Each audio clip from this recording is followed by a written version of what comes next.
Praise the Lord सभी को। अगर हम बाइबल में मूसा के जीवन को देखें तो जब परमेश्वर ने शुरुआती समय में मूसा को आवाज़ दी थी और बताया था कि उसे किस काम के लिए परमेश्वर ने अपने राज्य में चुना है, तो मूसा अपनी सारी कमियों को परमेश्वर को गिनवाने लगा था कि वो किस प्रकार से परमेश्वर के उस काम के अयोग्य है।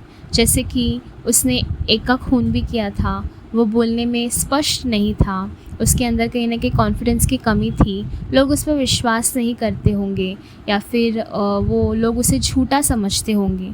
इन सारी बातों को लेकर वो परमेश्वर से मना करने लगा कि प्रभु तो किसी और को चुन ले, क्योंकि मैं इस काम को नहीं कर सकता।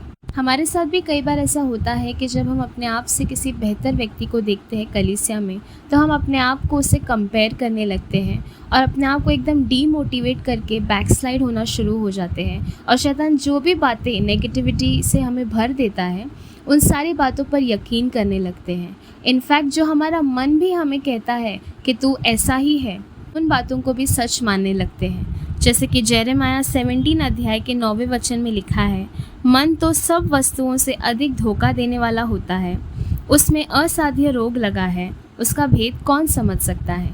यानी कि परमेश्वर खुद वचन में कहता है कि हमारा मन भी हमें बहुत धोखा देता है। इसलिए सबसे रिलायबल अगर कोई है तो वो सिर्फ परमेश्वर है। तो हमें अपने मन की नहीं, परमेश्वर हमें जिस नज़र से देखता है और जो वो कहता है कि हम हैं, हमें उसी बात पर यकीन करने की ज़रूरत है, ना कि अपने आप को अपनी नज़र से देखने की, और ना ही जो बातें शैतान हमारे मन में डालता है उन बातों पे हमें बिल्कुल भी यकीन करने की ज़रूरत नहीं है। आगे अगर आप मूसा के जीवन को देखें, शुरुआत में भले ही मूसा ने मना किया, लेकिन जब वो परमेश्वर की उपस्थिति में आगे बढ़ता चला गया, उसने अपने आप को परमेश्वर की नज़र से देखना शुरू किया और परमेश्वर ने उसे इस प्रकार से इस्तेमाल किया। पहले जो मना कर रहा था, आगे वो लाखों लोगों की अगुवाई करने लगा। यानी कि जब परमेश्वर के हाथ में होता है वो बहुत सुरक्षित होता है और परमेश्वर की इच्छा उस व्यक्ति में पूरी होती है।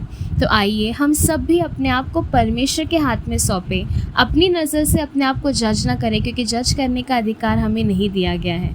परमेश्वर की नज़र से अपने आप को देखकर, उसके हाथ में अपने आप को सौंप कर उसकी इच्छा हम अपने जीवन में मांगे, ताकि प्रभु जो कुछ भी चाहता है उसकी महिमा में वो हमारे लाइफ में पूरी करें। आशा करती हूँ इस वचन के द्वारा आपने कुछ सीखा होगा।